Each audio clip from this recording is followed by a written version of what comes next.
Voilà, c'est juste pour une petite virée de 3-4 jours. On va aller visiter 2 autres atolls. Comme on commence à se rapprocher, on n'est plus qu'à combien maintenant 8 jours, 8 jours de la pleine lune. Donc s'il y a des rassemblements de mérous ailleurs, ils ont dû commencer, puisqu'ici ils ont commencé aussi. Et on a 6-7 heures de navigation pour arriver sur l'atoll de Kawi.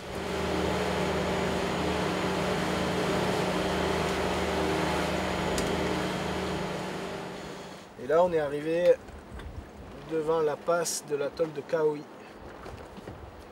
On est à l'extérieur.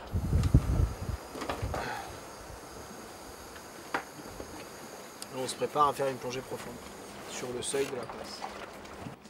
Là, on change l'optique. On passe d'une optique un peu plus serrée à une optique grande angulaire, très grande angulaire même.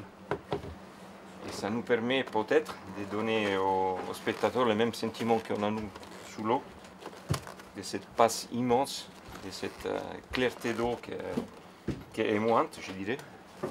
C'est vraiment une caractéristique de la Polynésie que toutes les fois qu'on va ailleurs, on regrette.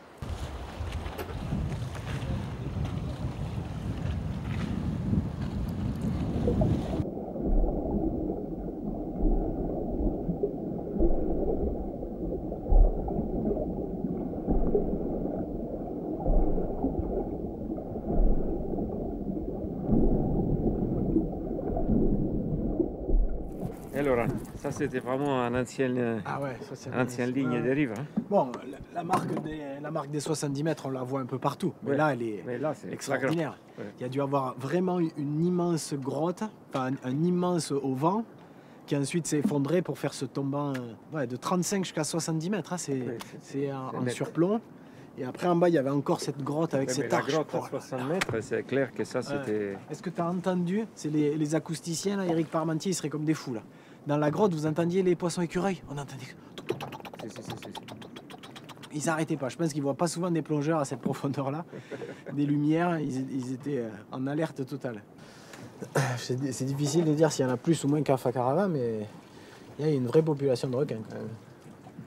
Et puis beaucoup de mérous qui sont là, hein. Donc il va peut-être y avoir interaction entre les deux là, dans quelques jours. Maintenant la question c'est est-ce qu'on peut...